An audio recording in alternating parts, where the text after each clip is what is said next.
Can we see the results of the poll?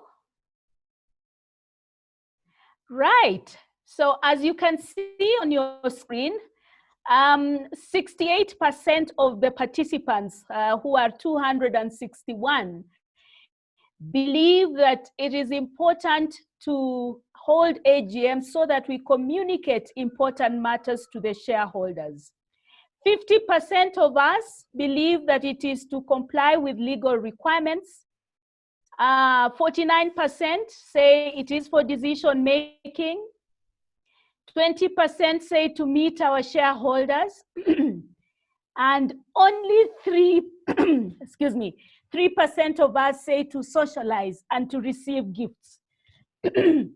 So during the next AGM, because it's only 3 of us say that we want to socialize and receive gifts, there will be no umbrellas because it is being held for basically the 4 reasons up there.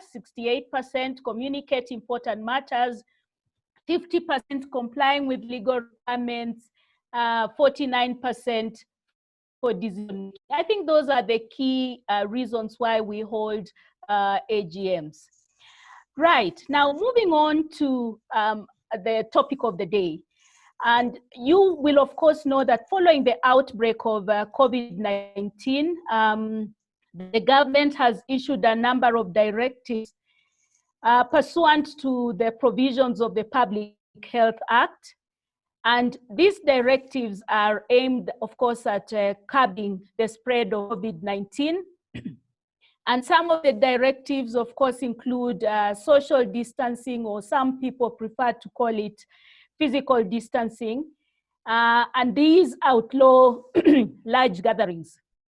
Now, however, when you look at these directives, they have obviously impacted the ability of companies to convene annual general meetings or even any other meetings in the usual manner.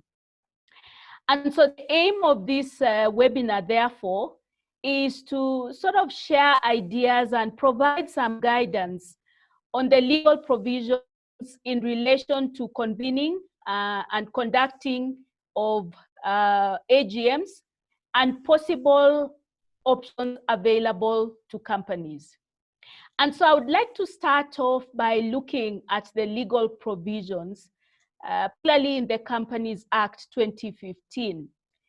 Now, when you look at Section 275A(1) of the Companies Act 2015, it requires that all companies, except single shareholder companies, must hold annual general meetings. So all companies, you are a single shareholder company required to hold an AGM. Now, the time by when a company should hold its AGM is determined by reference to the accounting reference date. And when you look at the Act, Companies Act 2015, the directors of the company are required to ensure that the first accounting reference period is within a period of at least 6 months after the date of its incorporation, but not more than 18 months after that date. And when we talk about subsequent accounting periods, again, according to the Act, these are determined by reference to successive periods of 12 months after that, after the first accounting period. Now, again, when you look at Section 310 of the Companies Act, all public companies are required to hold annual general meetings within 6 months of their year end. So if your year end is 31st of December, it follows therefore that by the end of June of the following year, you must have held your annual general meeting. And so my question, and I can see that somebody is already at that question, is what are penalties for not holding an AGM under the Act? can I just get some reactions from the members? If you just raise your hand, CS Nyaega will see you and will be able to unmute you so that you can respond to that question. What are the penalties for not holding an AGM? Any participant can raise their hand and be able to respond to that question. So if you go to the right-hand side of your screen, you will see invite, mute me, raise hand. If you raise your hand, CS Nyaega will see you and he will unmute you and allow you to respond to that question. So what are the penalties for not holding an AGM? Can I hear some reactions?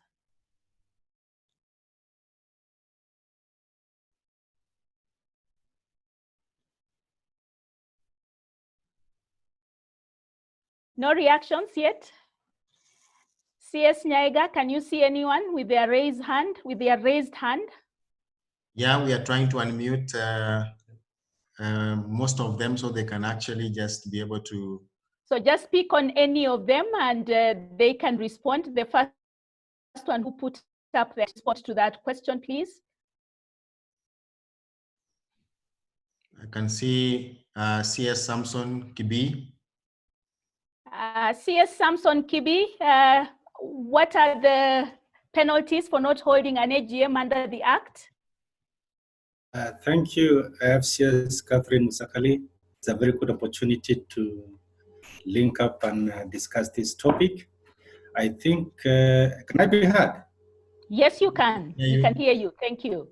Thank you very much. I think one of the penalties for not holding an AGM is that the company could actually face the risk of being closed down for non-compliance. Okay. Thank you very much. One more reaction, FCS, CS Nyaega, sorry. I think you need to become an FCS very soon. Thank you for that. I've unmuted also FCS Were.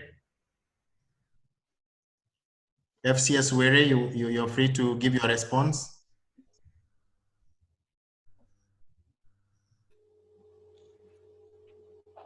Okay, let's just proceed then.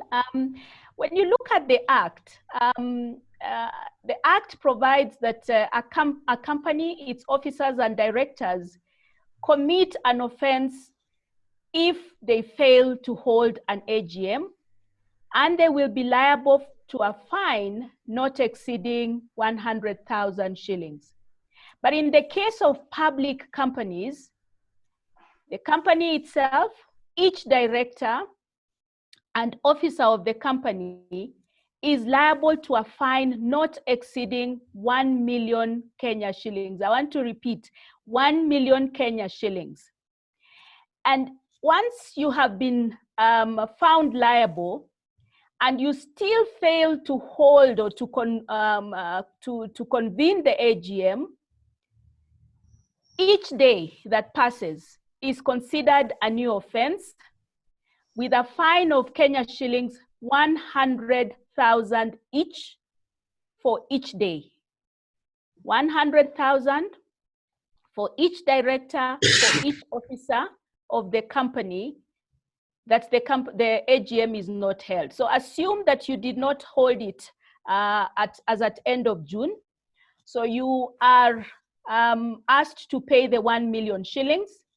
You pay the 1 million shillings, but you still don't hold the annual general meeting. Each day that passes is considered a new offense, and you are then liable to pay 100,000 for each of those days. So this therefore means that boards are under an obligation to convene AGMs in the manner that the Act requires us to. So let's look at the acceptable ways of holding AGMs. And one of the acceptable ways of holding AGMs is the old and tried physical meetings of shareholders. The second, of course, is circular resolutions if provided under the Articles of Association. And then, of course, virtual meetings. So allow me to just look at each of those options, and then we'll look at why it is not possible or why it is possible under the Act. Let me start by looking at the physical meetings. When you read the Companies Act 2015, you can actually see that the Act envisages physical meetings as the default position for all companies, and especially the public companies. Now, these physical meetings, however, can only happen if, and we are talking about the COVID-19 era, this can only happen if the number of shareholders physically present are less than the number that the government allows to meet in any one place at the same time. So it means that the number of shareholders and proxy holders at any one time cannot be more than the number allowed by government. And I think it's, I don't know whether it's 15 or 10, I'm not sure anymore, they keep changing. So the COVID-19 pandemic implies that annual general meetings cannot therefore be convened in the usual manner, given the restrictions on large gatherings, particularly for public companies which ordinarily have very many shareholders. So suppose for 1 minute that a company insists on holding an AGM using the old and tried method of physical meetings. How can it do it? The only possible way would be to have the shareholders all issue proxies to a small number of people, maybe the directors, particularly the independent directors, who can then conduct the AGM. However, this option, as you know, our shareholders will not fly, because our shareholders, hundreds of our shareholders, always look forward to these meetings. And therefore, to start telling my mother in the village that she needs to issue her proxy to somebody she doesn't even know is not going to fly. So let's look at circular resolutions, and I'll still come back to how we can hold some of these. When you come to circular resolutions, the Companies Act itself provides that private companies can pass written resolutions pursuant to section 262(4)(a), and that these would have the same effect as though a physical AGM was held. So private companies can pass written resolutions, and the effect of this would be as though a physical AGM was held. What this means is that the board will have to frame the required resolutions, for example, appointing directors, appointing auditors, declaring dividends, so on and so forth, and ensure that these are approved by the shareholders in writing. Obviously, this is not going to be possible for companies with large number of shareholders. It is possible for companies with a manageable number of shareholders, but even private companies that have 50 or so shareholders, this may not be possible. Now, please note the provisions of section 262(2) of the Companies Act. That provision provides that cannot pass written resolutions for specifically 2 matters. And CS Nyaega, I would just like to ask the participants if anybody knows which those 2 are. So you are allowed to pass written resolutions, and it will be assumed that an AGM has been held. But there are 2 specific instances where the Act says you cannot pass resolutions in respect of those 2. Could I please ask any participant to let us know which those 2 are? CS Nyaega, you can pick on anyone.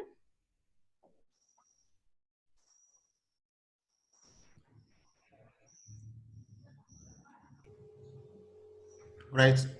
We have Harriet. Harriet, please go ahead. I'm not sure, but I would think it's grave matters like reduction of shares. Reduction of shares. Any other person? Just one more. Just one more. We have Jane Kabui. Jane Kabui, please go ahead.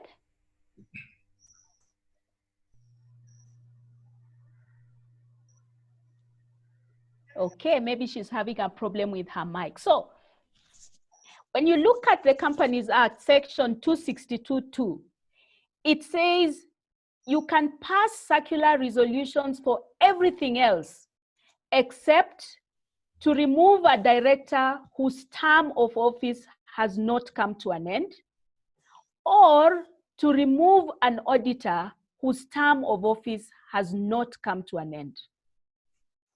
So it means you can still pass resolutions. When it comes to rotation, the usual rotation, you can change the directors. But if my term as a director has not come to an end, you cannot use circular resolutions to remove me. Or if I'm your auditor and my term has not come to an end, you cannot pass a resolution to remove me. So you cannot convene an EGM to remove your auditor whose term of office has not come to an end. Those are the two circumstances where the Act prohibits the passing of circular resolutions. So where circular resolutions can be used by private companies, the members of that company may actually require that the directors frame those resolutions way in advance and circulate to them not just the resolutions only, but a statement explaining what those resolutions are about. Now, the Act goes on to say that where the directors are sharing explanatory statements with regard to those resolutions, those explanations should not exceed 1,000 words. So again, the Act is very specific. Any explanations going out, explaining the written resolutions cannot be more than 1,000 words. Now, the written resolution will lapse on the deadline specified in the resolution. So when you're doing an AGM via circular resolution for private companies, you can state in the resolution that the members must return the resolution to by a specific date in time. The Act goes on to say, if you fail to specify in the resolution the deadline by when the resolution should be returned, then the Act says it is 28 days. So 28 days after the circulation of the written resolution, if it has not been returned to you, then it has lapsed. It cannot be voted on after that. When you look at the Act again, it allows the return of written resolutions via electronic means. So the shareholders can vote on the resolutions and return to you via electronic means. Now, a question, when we talk about written resolutions for directors, we always insist that all directors must actually approve the resolution for it to be valid. When it comes to written resolutions of shareholders, must all shareholders approve the resolution? This is a question I would like to pose to the participants.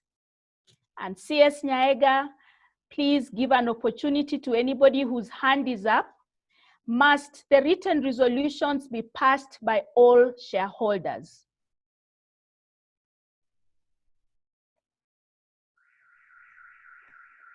Anyone? CS Nyaega?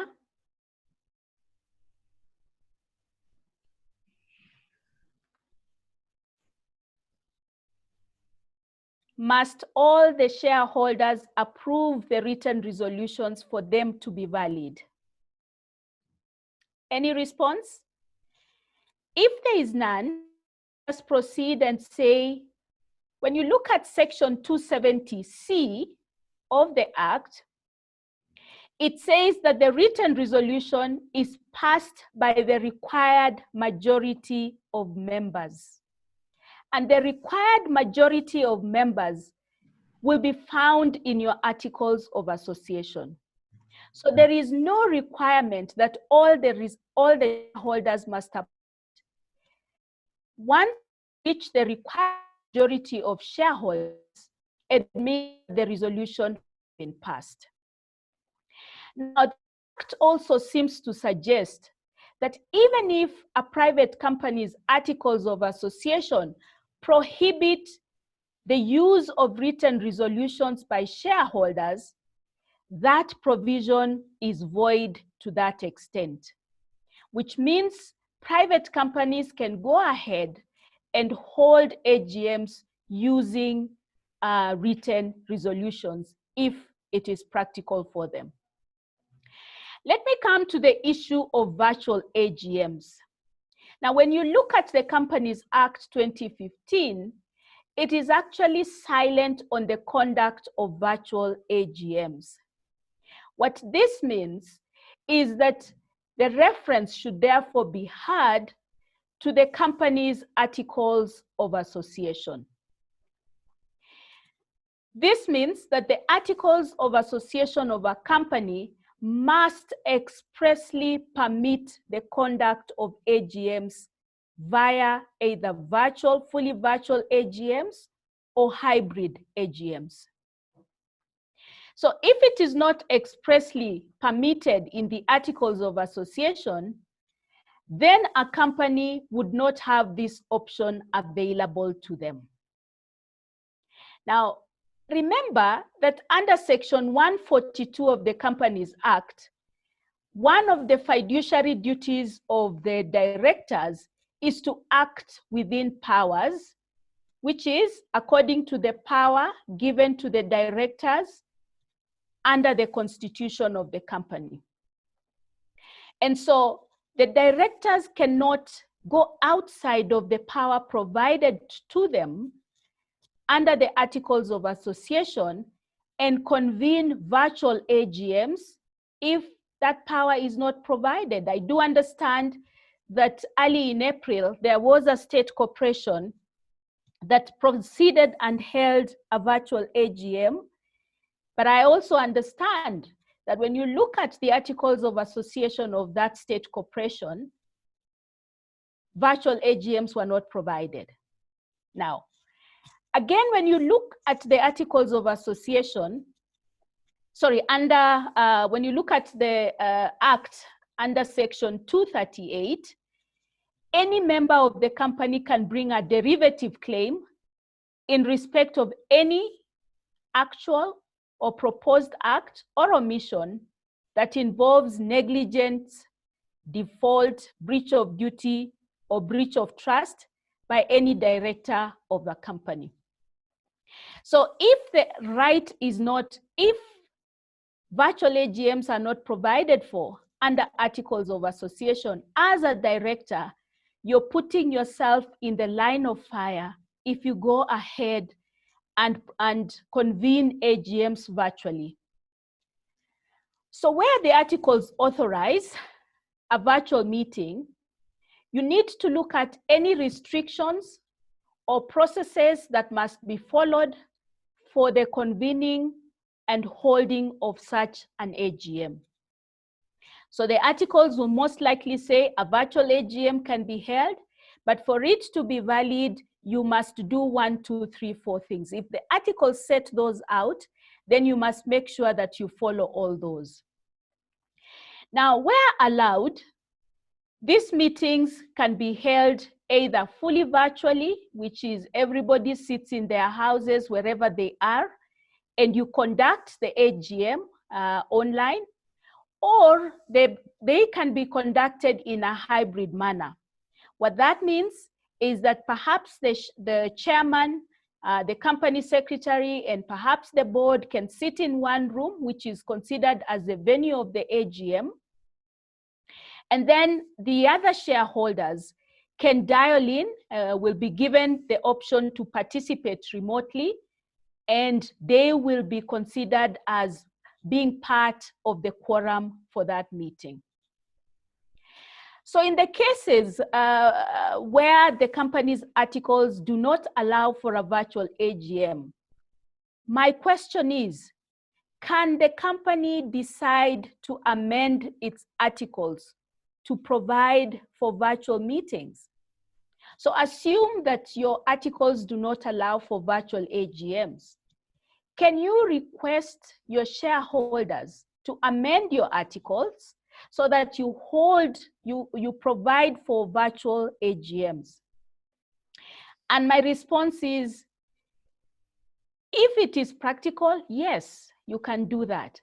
But if it is not practical, then you can't, because you do need the same shareholders to convene in the same manner that they would have convened to hold the AGM, to give you the power to amend the articles. So this cannot be done for like public companies, so on and so forth.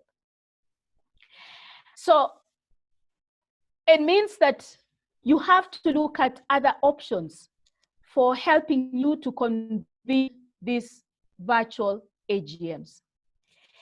So what are the options? Now, for all listed companies, thanks to the proactiveness of the CMA and the order that was issued in a case brought by WPP Scan Group, miscellaneous application number 680, E680 of 2020, and the parties were Bharat Kumartha and the Capital Markets Authority. In that case, the applicant, through their lawyer, Mr. Mwango of Bowmans, moved to court seeking for orders under Section 280 of the Companies Act to be allowed to hold a virtual EGM. In their case, it was not even an AGM, it was an EGM, because they were looking to validate or rather authorize certain transactions. Now, Section 280 of the Companies Act is a section that allows either a member or a director of the company to move to court and to obtain orders that an AGM be held in a certain manner if the usual convening of AGMs is practically not possible. So this is what WPP did. They moved to court and obtained, and they did not actually obtain orders, but they entered into an out-of-court, a consent order with the Capital Markets Authority. And the CMA was actually very proactive and noted that he only entered into a consent order with regard to WPP. They would be opening themselves up to all the listed companies going into court. And it would mean that the CMA is in court literally every day. And so the CMA decided to enter into a consent in this particular case, but used the opportunity to allow all listed companies, whether their articles expressly provide for virtual AGMs or not, to be able to hold their AGMs virtually on condition that the CMA is given satisfactory responses as to how the AGM is going to be held. And the CMA is satisfied that the system that is going to be used is appropriate and therefore gives a no objection. So if a listed company wishes to hold an AGM virtually, all they have to do is make an application to the CMA, and the CMA will give them a no objection based on whether they are satisfied that the process to be used and the system to be used is appropriate. Now, if, however, a listed company does not wish to take this option, are there other options available? So you don't want to do virtual AGMs for one reason or the other. Now, when you look at some of the pronouncements of the CMA in the recent past, they actually give you more options than just the virtual option. So the CMA prepared a circular dated 16th of April 2020 and allowed boards to take certain decisions such as the declaration and payment of dividends pending ratification at the next AGM. So if you take the decision as a board of a listed company, for example, to pay certain dividends, then all you have to do is go ahead and pay those dividends, but then make sure that when you convene the next AGM, then you can have that decision ratified by the shareholders of the company. Now, such a declaration, and let's talk about the dividends. If you do make such a declaration, one of the things that the CMS said is that it is subject to the company's internal approvals and dividend policy.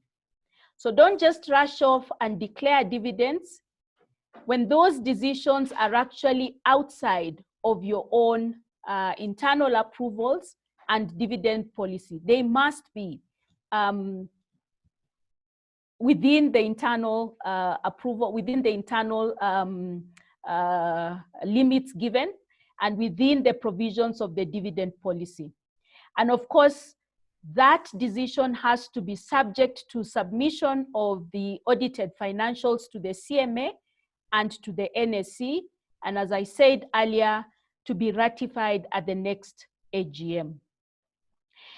The CMA has also allowed boards to issue and allot shares by way of capitalization of reserves or undistributed dividends, or even scrip dividends to existing shareholders. But again, that is subject to approval by the authority and subject to compliance with the Articles of Association and agreement by the company to hold a general meeting to ratify that decision as soon as the government lifts the current measures, the current regulations on convening of meetings. Now, the CMA has also gone ahead and approved that directors retiring by rotation and those who would be offering themselves for re-election can go ahead and serve. Of course, subject again to ratification at the next general meeting. Now, where they are not to be re-elected, so where a director is not to be re-elected, it does not mean that they should continue serving and assume that the CMA has given them power to a renewed term.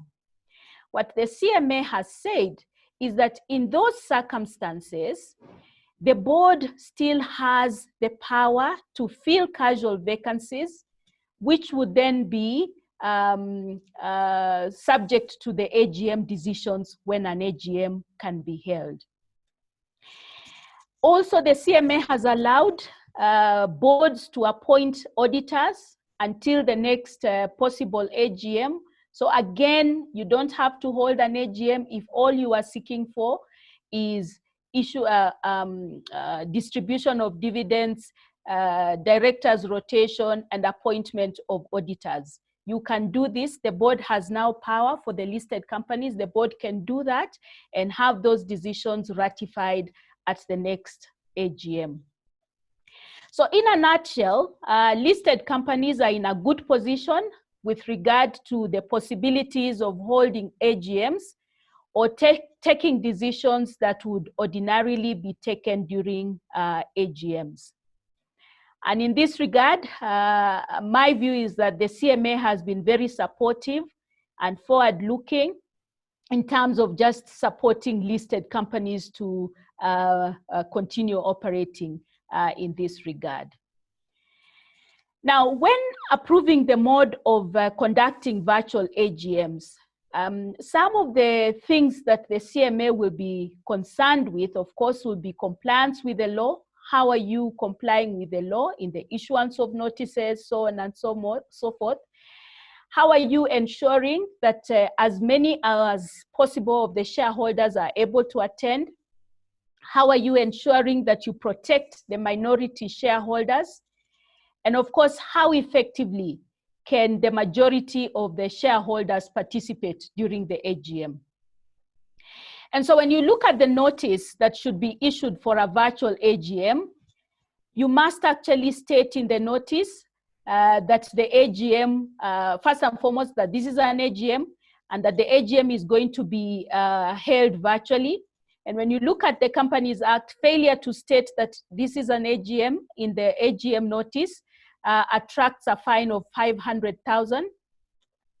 Now, under the articles, members, under the Companies Act, members have power to request that proposed resolutions be circulated in advance, even for AGMs, and this will have to be mandatory. But care should be taken when you're issuing the notice to include more information than you would ordinarily include in a notice. So, for example, details of the virtual meeting, your registration link for shareholders wanting to register for the meeting. Please keep in mind that you need to amend the notes that normally go out with the AGM notice at the bottom there, talking about proxies, talking about where the proxy is to be delivered, the periods within the proxy being delivered, so on and so forth. So just take special care to make sure that those notes are appropriate, and also make sure that the service provider you choose for hosting the virtual AGM will go out of their way to educate as many of the shareholders as possible so that they can participate in the AGM. So what about other public and private companies which are not listed and which are not able to hold the AGMs in the usual manner for one reason or the other? And also those that cannot pass circular resolutions, which we talked about, or those that are not able to hold virtual AGMs because their articles do not provide for this. Now, when you look at the Companies Act, it provides for other options for these companies, and I want to focus on these options very, very quickly.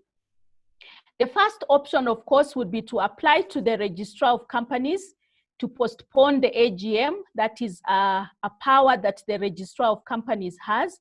And when you look at the Act, it is possible to do this. The second option is to amend. Remember that the AGMs are held with reference to the accounting reference date. So you can actually amend your accounting reference date so that it is at a later date. You can also make an application under Section 280 of the Companies Act so that you can, the court can order for you to hold a virtual AGMs. You can use proxies, and of course, lastly, you can also convene and then adjourn an AGM immediately. Let me speak very, very quickly about each of these options.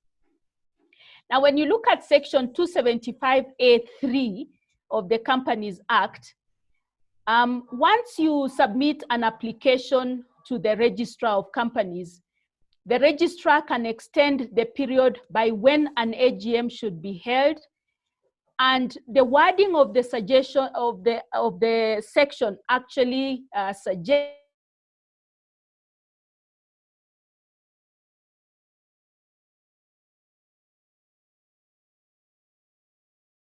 that you could get an approval to hold your AGM next year. Now, companies can also make an application to the Registrar of Companies to change the company's accounting reference date by extending the same, and the impact of this application would be to extend the period within which an annual general meeting can be held. With regard to this, however, that extension cannot be for longer than 18 months. And this option is only available once every 5 years. So if you have already changed your accounting reference date within the last 5 years, you cannot do it again. The third option, of course, is similar to the application under Section 280 of the Companies Act, as was the case for WPP Scan Group. And the fourth option is to simply have shareholders issue proxies to a small number of people or directors who can then convene and conduct the AGM. The fifth option, which I don't recommend, is you convene the AGM in the usual manner and on the usual date. Make sure you have a quorum, and then immediately you adjourn that AGM to a later date. My view is that this may not help you, because you may find that you're still running out of time within which to hold the AGM by the time, as the pandemic goes on.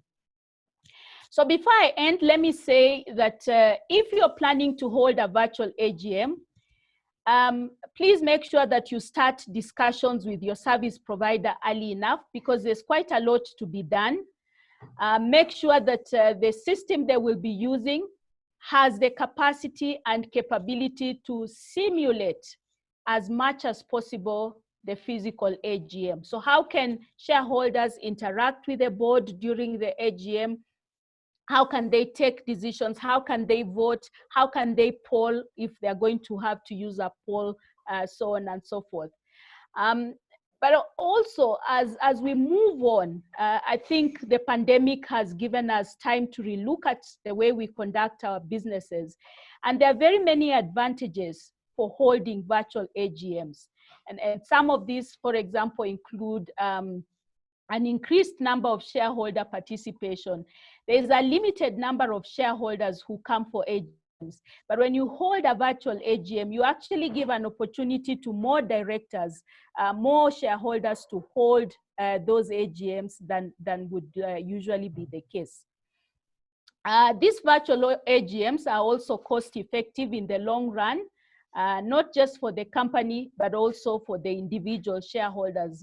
My mother would not have to travel all the way from Kakamega to come and attend an AGM of 2 hours and then travel back.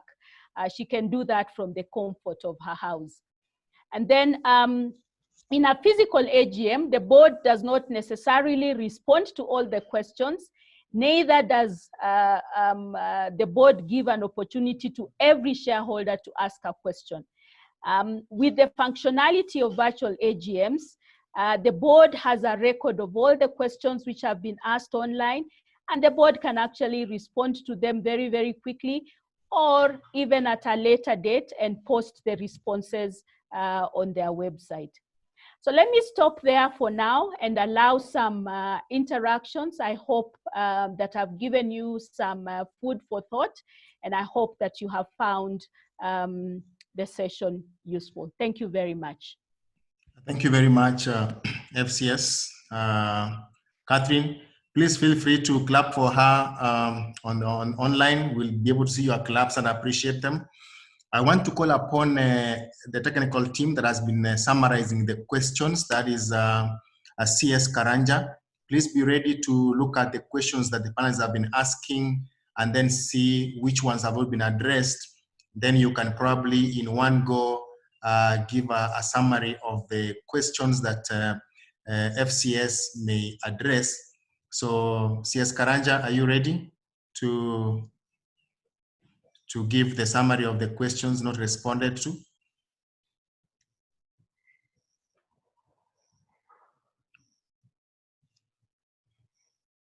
So CS Karanja, we are waiting for you to give the summary.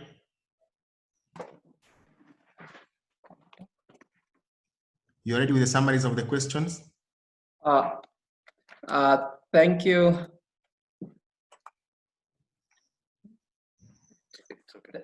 Thank you, CEO. There are a number of questions, and if I don't mention yours, just know it's because it had already been addressed. So one there is a question on the issue of NGOs. So yes, Catherine, you are requested to address AGMs for NGOs. I combined that with another one for professional bodies. And in particular, where you mentioned that if the articles do not allow for virtual AGM, what happens to professional bodies and NGOs where their constitutive documents do not allow for that? Then there was also a question on what are some of the service providers that you would recommend in holding such AGM? And lastly, the issue of security in regard to the online platforms that are used in holding such AGM and other governance risks that are involved. How do you deal with that? And then maybe the final one is in regard to polling, elections, and whatever else that requires members to poll during an AGM. How do you deal with that? Thank you. The rest of the questions, I think they have fairly been addressed during presentation. So thank you very much. We welcome back FCS Musakali to respond to those questions as we wind up. I will request for your patience for a few more minutes, then we can close out. FCS. All right. Thank you very much. NGOs for, AGMs for NGOs and professional bodies. And the question would have to be, what does the constitution of the NGO say with regard to holding of the AGMs, and what does the NGO Act say? Yeah, so you'd have to go back to the NGO Act, and you'd have to go back to the constitution of the NGO. But you also have to ask, because I know that there are some NGOs which are still incorporated under the Companies Act, yeah? You would have to ask, if they are incorporated under the Companies Act, then you'd have to make sure that you comply with some of the issues that I've talked about. However, reference would have to be to the NGO Act as well as the constitution of the NGO. Now, I know that there's some confusion around which NGO Act is applicable. And there is the NGO Act of 1995, I think, 1991 or 1995. I'm trying to remember it. I think it's 95. But then there is the NGO Act of 2000 and is it 15? And there has been some argument around which act is applicable. And the guidance I have from the NGO Act, from the NGO sector, is that the earlier act is still in place. So please have reference to that. With regard to professional bodies, of course, you'd have to look at the act setting up the professional body, and you'd also have to look at any other guidance with regard to professional bodies. I don't think we have such a problem, because most of your professionals are easily, are people you can reach very easily, and they are people who can pass resolutions, so on and so forth. The key thing is whatever you do has to be within the legal mandate that you have been given. It has to be viable, and it has to give an opportunity for most of your members to be able to participate. So in my view, professional bodies are in a position where it is quite possible to hold even virtual AGMs without doing too much. And many of the acts setting up these professional bodies may not actually talk about virtual AGMs, but within your own rules, you can actually put in place something that allows you to hold virtual AGMs. I was asked, what are some of the service providers you would recommend? I don't want to recommend any service providers. The only guidance I can give is that most of the registrars available in the company have systems that are able to support virtual AGMs. And I don't want to name them because if I do name them, I might be accused of promoting some of them. But the guidance I want to give you is, please check out who the registrars are, reach out to them and ask them whether they have a virtual system that they can use for AGMs. Now, when you look at the order obtained in the WPP case, you will find that they used, I think, a very simple, they are proposing to use a very simple system. They have asked shareholders to dial a Safaricom number or to dial a Telcom number. And so these platforms are worth checking out to see how viable they are for you. Please keep in mind the size of, or rather the number of shareholders you have, because some platforms may be able to support a certain number of shareholders while others cannot support that. So keep in mind how many shareholders you have, and therefore choose the platform that most likely will reach out to as many shareholders as possible. Security for online platforms and other governance risks. Yes, this is something that you must discuss in detail with your service provider. For example, when you give them sign-in details, and I am one shareholder, can I share those sign-in details with 5 other shareholders who will vote at the same time with me?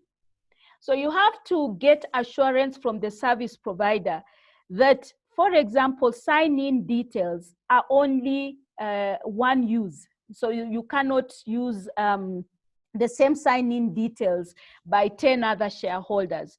So the service provider is responsible for the security of the system, and you as a company secretary must ensure, and you must be happy that they have taken into consideration all the security instances and they have taken care of them.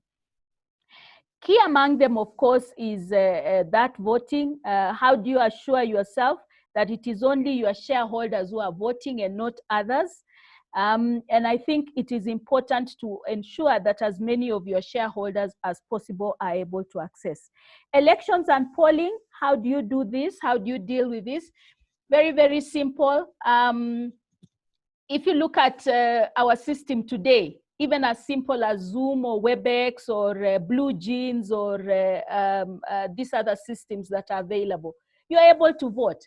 At the beginning of this session, I asked you to take a poll, and you are able to poll. So you can imagine a system that has been specifically developed for AGMs. It will give you the opportunity to poll, and the beauty is that the results can be instant, and they can be shared instantly with the shareholders. So polling, voting on issues, so on and so forth, the systems that I have seen, because I have had the opportunity to sit through the demonstration of one system, and I'm quite satisfied that that system gives the opportunity, one, for any shareholder to ask any question, to vote on any manner, and to be able to participate fully and effectively in any AGM. It has the capability of video as well as audio, and therefore, as much as possible, other than the fact that you're sitting in your house, you actually fully participate in the decisions of the AGM. Thank you. Thank you very much, FCS. We really appreciate. As we come down, I'm still seeing very many hands being raised. I want to request that you post your question on the Q&A module on the platform that we are using. We will be continue collecting the responses that we receive, and then we'll be able to also share this recording on our online platforms, including our all the channels that including our website. And just before we leave, I would request that the council chair, FCS Waweru Madenge, who is present, he could kindly just give a word to the members, then we could finish it up. So I want to invite the council chair, FCS Waweru Madenge. You can hear me, kindly proceed. Yes, before FCS Matenge comes, let me just say one thing. If you get the opportunity to hold a virtual AGM and you are coming from a listed company, you're coming from a private company, please use that opportunity to amend your articles of association, because this may not be the only time you want to use that opportunity. So the first opportunity you have to amend your articles of association to provide for virtual AGMs, please do that. Thank you. All right, thank you. FCS Waweru Madenge, Chairman. Thank you. Good afternoon, all. I hope you can all hear me. Yes, we can. Very good. I don't think you can see me. Maybe CS Abara, you can enable the video, but I'll nevertheless proceed. So thank you very much. I would have taken the opportunity to welcome you to the first live webinar hosted by the Institute. But let me just take this opportunity, since we have already gone through it, to thank you very much for having attended this first live webinar of the Institute of Certified Secretaries. As the Institute, we are alive to the challenges that we are facing as a country, as a globe actually, with this COVID challenge. And as the saying goes, necessity is a mother of invention. It has caused us to look at various ways or alternative ways of how we can continue doing our business without interruption, but at the same time trying to be faithful to the governance principles that we as professionals have been called upon to uphold. So this is just an example of one of the innovative ways that your council has decided to respond to the challenge, having this webinar. And the topic of this particular webinar couldn't have come at a better time. And we had a great presenter in FCS, Catherine Musakali, to give us that presentation. And thank you very much for that very enlightening and informative presentation. I'm sure a lot of us had a lot of questions on how to go about holding the AGMs, and a lot of clarity has been provided with that. Your council will continue to look for more other innovations that we can use, not only to impart the knowledge and provide this opportunity for learning and training, but also for our own governance structures. I'm happy to say that we have been holding council meetings via this technology that is availed, that is Zoom, among others. And we are looking into how we can hold our own annual general meeting using the technology that is now available, and just trying to see that we do it in a way that meets all legal requirements.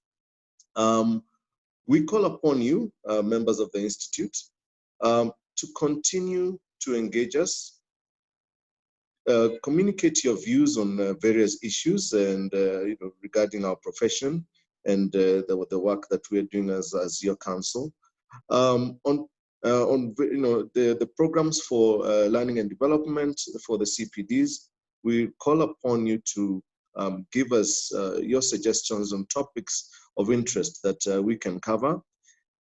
In addition, we also call upon you to do research, to present articles which can then be published in our governance journal. We are looking to publish the governance journal.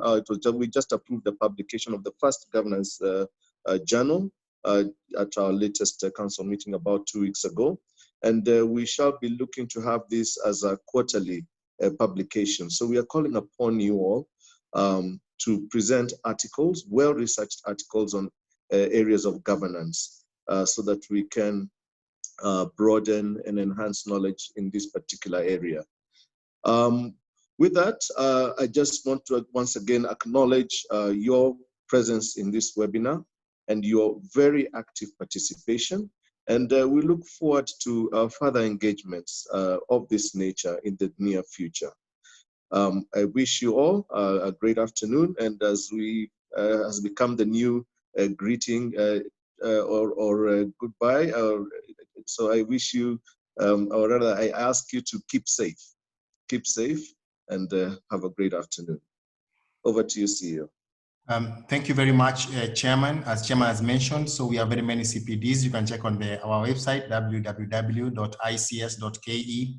Many things lined up. The governance journal will be shared. Look out and we share knowledge. On behalf of the council, the PDC and Secretariat, I want to wish FCS Musakali. I want to thank FCS Musakali for the presentation, and all participants, thank you very much for your participation. I also want to thank the Secretariat, Head of Professional Standards, CS Karanja, Julius, and Secretariat for your support. Thank you very much for all that you have done. We look forward for your continued support, and we shall finish as we started with our national prayer. And therefore, for those whose mics can be unmuted, we will do the same way our prayer in national anthem as we stick together, keeping safe and knowing that this pandemic shall end and we shall emerge stronger and more innovative. Thank you. God bless you. Ee Mungu nguvu yetu, ilete baraka kwetu, haki iwe ngao na mlinzi, na tukae na undugu, amani na uhuru, raha tupate na ustawi. Thank you very much. We will keep this page open a bit for those who may want to give more comments for a while until we get as much as we can, then we shall close it up. Thank you and enjoy your afternoon.